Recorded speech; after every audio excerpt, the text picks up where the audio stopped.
júli 2006 vznikala táto vláda. Faraóni, egyptské hieroglyfy, Nostradamus a dokonca aj majský kalendár predpovedali katastrofu nevídaný rozmer. Ako by si ty hodnotil vládu po 3,5 roka?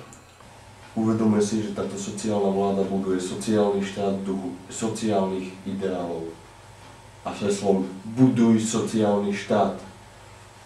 Za 3,5 roka mojej vlády sa snažíme budovať tento sociálny štát a už máme postavené základy.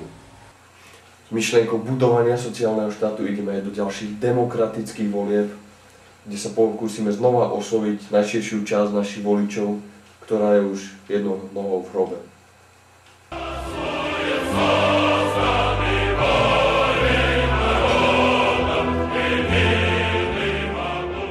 Ty, Ja? hej, už si párkrát spomenul slovíčko sociálne. Môžeš nám tento pojem približiť? Uvedome si, že ak sa povie pojem socializmus, ľudia dostávajú krče do rúk, ľuďom sa nechce robiť, ľuďom sa nechce piť, ľudia odpadávajú. Výhoda 7 kníh konkrétne hovorí, som komunista. Ja hovorím áno.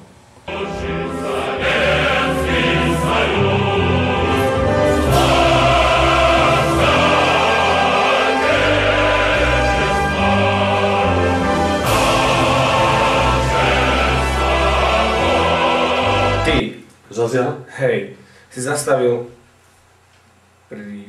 privatizáciu väčšiny strategických podnikov, ktoré minulá vláda rozbehla. Prečo? Ďalej si uvedomíme, že predchádzajúca vláda za 8 rokov, čo je extrémne dlhý čas, ukradla iba 330 miliard slovenských korún. Ale najtragickejšie na tom je, že ja som z tých peňazí nevidel ani vindru.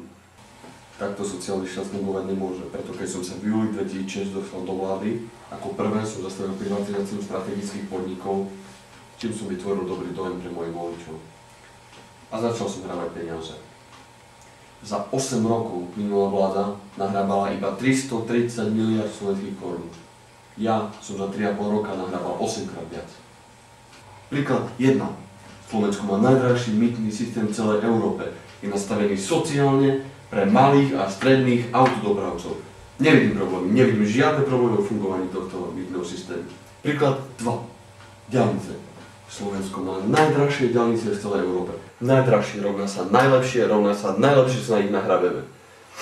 Ako perličku uvediem 29 km úsek po Strečnom, ktorý je dokonca, na to som veľmi hrdý, drahší ako celý urýchlovač síť v Cerne, ktorý je kompletne pod zemou.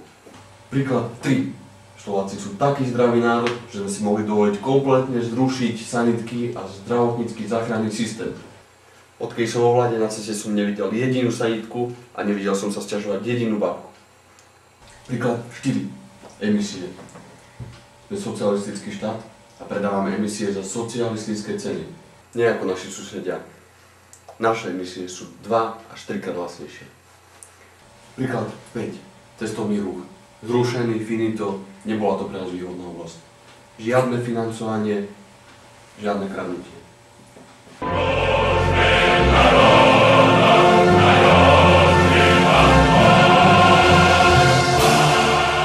Sledoval si aj ty? Ja? No nie ja. Ty? Ty. Ja. No hej, Hej. zimné olympijské hry?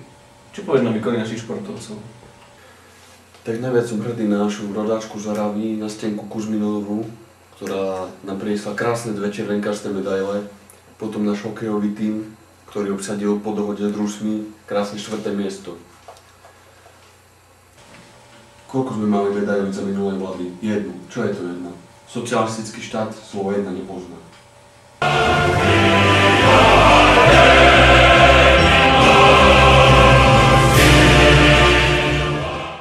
Kto je tvojím vzorom a prečo práve Lenin? Ako Lenin povedal, je potrebné mať milenku, lebo milenke povie, že ide za ženou, žene povie, že ide za milenkou a ja šup do knižnice. Tak, pán premiér, ešte kapurkovú, ale ďakujem, že ste prijali pozvanie. Veľmi rád, táto televízia je určite najlepšia. To bude vaša. Dovidenia. Dovidenia.